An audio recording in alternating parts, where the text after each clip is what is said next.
Welcome to my channel garden with flora fauna. আজকে 21 তারিখ, temperature প্রায় 43 ডিগ্রির কাছাকাছি। যে সমস্ত অঞ্চলে 40 ডিগ্রির উপরে প্রায় টেম্পারেচার, সেই সমস্ত জায়গায় অর্কিডগুলিকে বাঁচিয়ে রাখা খুবই দুর্বিষহ হয়ে উঠেছে যারা অর্কিড প্রেমী এবং অন্যান্য বা গাছও করছেন তাদের প্রত্যেকের জন্যই। তো আজ আমি কতগুলো ফেনোলেপসিসের সিডলিং নিয়ে কথা বলবো। অ্যাকচুয়ালি আমি মার্চ মাসে অনেকগুলি সিডলিং নিয়ে এসেছি এবং আপনাদেরকেও আগের ভিডিওতে সিডলিং নিয়ে আসার কথা বলেছি। সিডলিং নিয়ে আসার কারণই হলো একটু সাহস দেখিয়ে গাছ কালেক্ট করার, কারণ সবসময় আমাদের পক্ষে সম্ভব হয়ে ওঠে না অনেক দামি দাম দিয়ে গাছ কেনার। তো আমি এখন যে সমস্যাগুলোর সম্মুখীন হচ্ছি সেগুলো আপনাদেরকে জানাবো, কারণ অলরেডি যারা গাছ নিয়ে এসে ফেলেছেন, গাছে মাউন্ট করে ফেলেছেন বা বিভিন্ন টবে রেখেছেন, তারা যেন এই ভুলগুলো না করেন, কারণ prevention is better than cure. সেই জন্য এই কথাগুলো বলার। তো আমি যে গাছগুলো নিয়ে এসেছি সেই গাছগুলো আমি এবারে মাউন্টিংই করেছি স্প্যাগনাম মস দিয়ে এবং নিচে কিছুটা কাঠকয়লা দিয়ে। কিন্তু এতটাই গরম, আমি তার মধ্যেও কিছুটা সমস্যার সম্মুখীন হচ্ছি। বিশেষত এখন সানবার্নটা ভীষণভাবে হচ্ছে গাছের ক্ষেত্রে। আমরা যেমন নিজে থেকে বাঁচার জন্য কিছুটা আমরা সানস্ক্রিন, বেশি করে জল খাচ্ছি, সেরকম গাছের ক্ষেত্রেও কিন্তু আপনাদেরকে একটু লক্ষ্য রাখতে হবে। যত্ন, খুব বেসিক যত্ন, কিন্তু আপনাকে গাছগুলোকে লক্ষ্য রাখতে হবে প্রত্যেক দিন, প্রত্যেক মুহূর্তে, অন্তত দিনে 2 বার করে। কারণ অর্কিড খারাপ হতে মাত্র একদিনই যথেষ্ট। আপনি যদি 1 দিন বা 2 দিন লক্ষ্য না করেন, মানে ফেনোলেপসিস বাচ্চা গাছ তো, এর যত্নটা অনেক বেশি। আপনার যত্নটাই এখন সবথেকে বড় কথা। এরকম গাছ যেটা দেখতে পাচ্ছেন ভিডিওতে, এরকম গাছ আমার 7টা, তার মধ্যে আমি 6টা মাউন্ট করে রেখেছি। একটা এখনও একটা অন্ধকার ঘরে আছে, সেই গাছটাও হেলদি আছে, কিন্তু আমার 3টে গাছ এখন খারাপ অবস্থার দিকে আছে। একটা অত্যন্তই খারাপ হয়ে গেছে, আর বাকি 2টো গাছ অলরেডি আমাকে বলতে শুরু করেছে যে আমি খারাপ আছি, এরপর আমার কেয়ার নাও। এটা গাছ কিন্তু নিজেই আপনাদেরকে সব থেকে ভালো বোঝাতে পারবে। এই পাতা দেখছেন যথেষ্ট হেলদি পাতা, এই গাছগুলি দেখলে বুঝবেন পাতা হেলদি। এই পাতাটাও দেখছেন হেলদি পাতা। আগে আপনাদেরকে হেলদিগুলো আমি দেখাচ্ছি, হেলদি পাতা কোনটাকে বলে। এই যে পাতাটা দেখছেন, এই পাতাটা কিন্তু একটা অংশ কিছুটা জড়ো জড়ো হয়ে গেছে। এই পাতা বলে দিচ্ছে যে আমি খারাপ আছি। তো এইটুকু ছোটো ছোটো জিনিসগুলো দেখেই বুঝবেন এই পাতাটা খারাপ হওয়ার কারণ হলো গাছটাই ডিরেক্ট সানলাইট পেয়েছে। এটা আমি পরে লক্ষ্য করে দেখলাম, হ্যাঁ সত্যি ডিরেক্ট সানলাইট পেয়েছে। আবার এই পাতাটা দেখুন, এই পাতাটা কিছুটা জড়ো জড়ো হয়ে গেছে, মানে আমাদের চামড়া যেমন কুঁকড়ে যায় বয়সকালে, সেরকমও এই পাতাটা কিছুটা কচি কলাপাতি হয়ে গেছে এবং কুঁকড়ে গেছে পাতাটা। এই দেখে গাছ বলছে যে আমার এবারে বেশি কিছু ট্রিটমেন্টের দরকার, আমার স্থান পরিবর্তন করতে হবে। আর আপনি যদি যত্ন না নেন, মানে আমার ওই গাছগুলি এই গাছটি আগে ওই অবস্থাতেই ছিল, কিন্তু আমি 2 দিন খেয়াল করতে না পারার কারণে, মানে খেয়াল করেছি, রাত্রেবেলা বাগানে গেছি, জল দিয়েছি ঠিকই কথা, কিন্তু অতিরিক্ত আমি খেয়াল করিনি প্রত্যেকটা পাতা ধরে ধরে, সেই জন্য গাছটির অবস্থা আজকে এরকম হয়ে দাঁড়িয়েছে।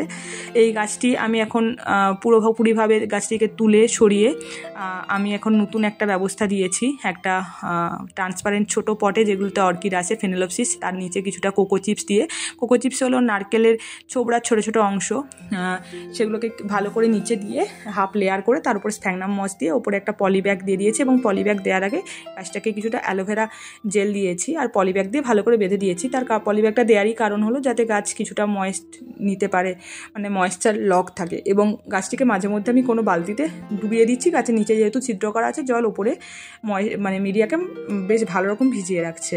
আর এই গাছটি আমার নিজের কারণেই অবস্থাটি এরকম হয়েছে। গাছটিকে ভালো করে লক্ষ্য করে দেখুন, এতে কিন্তু স্প্যাগনাম মসটা অনেকটাই কম দেওয়া আছে। মানে আমরা ভুল করলে তবেই ভুলের কী কেন ভুল করেছি সেগুলো বোঝা যায়, তো ভুল না করলে তো বোঝা যায় না। অর্কিড করার ক্ষেত্রে একটু সাহস দেখাতেই হয়।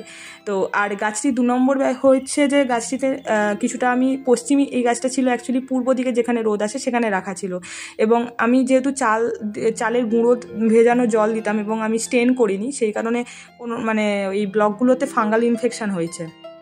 তো ফাঙ্গাল ইনফেকশন হওয়ার কারণে মানে ছাতার মতন হয়েছে।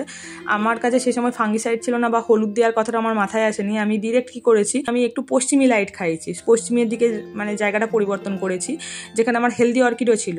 এবার হেলদি অর্কিডগুলো যেখানে ছিল সেখানে কিন্তু গ্রিন শেডের ফিল্টার লাইট আসতো, কিন্তু এই গাছটি কোনো কারণে যেহেতু খুঁটিতে বাঁধা ছিল, কোনো কারণে হয়তো বাতাসে হেলে গিয়ে ডিরেক্ট সানলাইট পেয়েছে, কারণ গাছগুলো তো দোলে, তো কোনো কারণে হয়তো ডিরেক্ট মানে 4-5 ঘন্টা ডিরেক্ট সানলাইট পেয়েছে। এখন তো সূর্যের এমনভাবে কড়া রোদ, আর গাছই ভালো বুঝতে পারে যে আমার কোথায় আমার মানে সূর্যের লাইটটা বেশি পড়েছে, কারণ সারাদিনে অন্তত যখন সূর্যের তো পজিশানগুলো চেঞ্জ হয়, তো কোন জায়গা থেকে কোন গাছের আপনার কোন বাগান মানে গ্রিন নেটের মধ্যে কোথায় লাইটটা বেশি পড়ছে, গাছের কোন পার্টটাই বেশি পড়ছে, সেটা কিন্তু গাছই আপনাকে ভালো বলে দেবে। কিন্তু আপনাকে প্রত্যেকটা মুহূর্তে পর্যবেক্ষণ করতে হবে। এই গাছটি আমার এরকম খারাপ অবস্থা হওয়ার পর আমি প্রত্যেকটি গাছ যখন পর্যবেক্ষণ করি, তখনই কিন্তু আমি বুঝতে পারি যে না, এই গাছটা আমার হেলদি, এই গাছটা আমার খারাপ। আমার কিন্তু অনেক ছোট গাছ আছে, কিন্তু সেটাও পশ্চিমের রোদে থাকার কারণেও, সেটাও ভিডিওতে পরে আপলোড করা আছে, একদমই ছোটো গাছ, সেটাও কিন্তু পশ্চিমী রোদ পেয়েছে, কিন্তু ফিল্টার রোদ পেয়েছে, একদম সেটের ভেতরে রোদ এসেছে, রোদটা পেয়েছে, সেই জন্য হয়তো গাছটা ভালো আছে। কিন্তু আমি এই মুহূর্তে সবাইকে বলবো যে গাছগুলোকে যেখানে পূর্ব দিকের লাইট আসছে বা যেখানে একদমই কম লাইট আসছে সেরকম জায়গাতে রাখা। কারণ আমি আগেই বললাম যে আমার একটা অর্কিড নর্মাল স্প্যাগনাম মসে, সেটাকে আমি মাউন্ট করিনি, প্লাস্টিকের পটে রাখা আছে, এবং যে ঘরটায় রাখা আছে সেই ঘরটাতে একদমই লাইট কম আসে, একটা মাত্র জানলা, প্রচণ্ড গরম, আমি একদিন ছাড়া ছাড়া জল দিই, অথচ দুটো পাতা থাকলেও দুটো পাতা আমার হেলদি পাতা, একটা পাতাতে কিছু পোকা বা কিছুতে কেটে নিলেও গাছটা কিন্তু রুট দেখে বোঝা যায় যে গাছটা আমার হেলদি আছে। গাছটা যেহেতু আমি ট্রান্সপারেন্ট পটে রেখেছি, গাছ আমার বলছে যে গাছ আমার যথেষ্ট হেলদি আছে। আর এই গাছের ক্ষেত্রে গাছের আরেকটা জিনিস হলো যে পাতা দেখে আপনাকে বুঝতে হবে। একটা তো হয় যে পাতার মধ্যে কিছুটা জড়ো জড়ো হয়ে যায় পাতা, এবং সানবার্ন যেখানে যেখানে হয় সেখানে সাদা সাদা বা হলুদ হলুদ হতে থাকে। এই গাছটাই দেখুন যেমন হয়েছে। এই গাছটা আবার পাতা লক্ষ্য করলে ভালো করে বোঝা যাবে, এটা আমি ফোকাস করতে পারছিলাম না, পাতা কিছুটা জল জলে হয়ে যায়, মানে কিছুটা আমাদের হাতে পুড়ে গেলে যেমন ফোসকা পড়ে যায়, সেরকম পাতাও না ফোসকা পড়ে না, পাতাটা কিছুটা কচি কলাপাতি হয়ে মনে যেন পাতার মধ্যে বেশি বেশি জল জমেছে, এবং আস্তে আস্তে পাতাটা একটা শৈবালের যে রঙটা হয়, মানে ঠিক যেটাকে বলা হয় যে অলিভ যে রঙটা হয় সেই রঙে গাছ নেয়। আর এই গাছটা কথাই বলছিলাম, দেখুন কত ছোট গাছ অথচ ভালো আছে। আর এই গাছের দেখুন চারদিকে ব্লকগুলোতে ফাঙ্গাল ইনফেকশন হলো, মানে ছাতা হলো, গাছ কিন্তু আমার ভালো ছিল। আমি গাছ ভালো থাকার সময় গাছটার পজিশন চেঞ্জ করেছি, পশ্চিম দিকে নিয়ে এসেছি, যে গাছটা খারাপ হয়ে গেছে। তো এই ছোটো ছোটো ভুলগুলো হয় একটা ভয়ানক মানে ক্ষতি হতে পারে, সেটা আমাদেরকে জানান দেয় গাছ। এটা একটা গাছ থেকে আমি ভালো করে বুঝলাম। হয়তো একটাই অর্কিড, কিন্তু আমাদের সংগ্রহ করতে হয়। আমরা যারা নতুন নতুন বাগান করছি, মানে আমাদের কিছু অভিজ্ঞতা কম, তাদের কিন্তু অর্কিড করতে গেলে একটু সাহস বেশি করে দেখাতেই হবে। আর এবারে আসি জল দেওয়ার ক্ষেত্রে।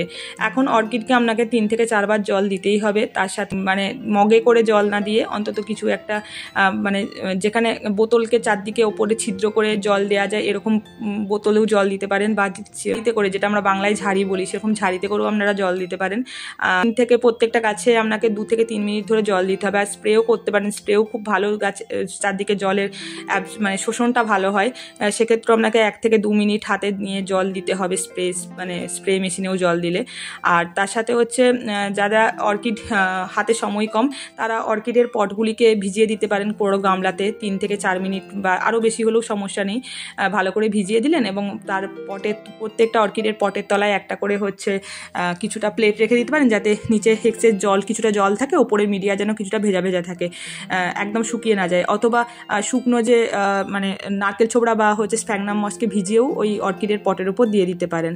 আর ম্যাচিওর অর্কিড যাদের ফুল অলরেডি অর্কিডে হচ্ছে, সেই সময় ক্ষেত্রেও সেই সমস্ত অর্কিডের পাতাও যদি এরকম জড়ো জড়ো হয়ে যায়, সেক্ষেত্রে অর্কিডগুলোকে সমানে জল দিতে থাকুন। আর এভাবেই অর্কিডের আমি ফেনোলপসিসের ক্ষেত্রে আপনাদেরকে কিছুটা বোঝানোর চেষ্টা করলাম, পাতার টেক্সচার ধরে ধরে। আরও কিছু ইনফরমেশন হয়তো বাকি রয়ে গেল, একটা ভিডিওর মধ্যে বলতে গেলে ভিডিওটা অনেক বড় হয়ে যায়, আপনারা হয়তো অধৈর্য হয়ে যেতে পারেন, সেই জন্য আমি পাটে পাটে বলার চেষ্টা করব। আরও কিছু যত্ন আপনারা জানতে থাকলে আমাকে কমেন্টে জানাবেন। অনেক কিছু খারাপের মধ্যে ভালো কিছু থাকে, দেখতে পাচ্ছেন আমার বাগানে এখন একটা প্রজাপতি এসে বসে মধু খেয়ে যাচ্ছে। আর এই সময় এইগুলো ছোটো ছোটো ভালো লাগা গরমের মধ্যে থাকলেও। আর এই সময় বাগানে আপনারা জায়গায় জল রাখতে পারেন, অনেক পাখি আসে জল খায়, এগুলো দেখতেও ভালো। আমরা যারা গাছ করি তারা সাধারণত পরিবেশপ্রেমী হয়ে থাকি, আমাদের এই ছোটো ছোটো কন্ট্রিবিউশনগুলো আমাদের পরিবেশটাকে হয়তো আর একটু ভালো করতে সাহায্য করবে।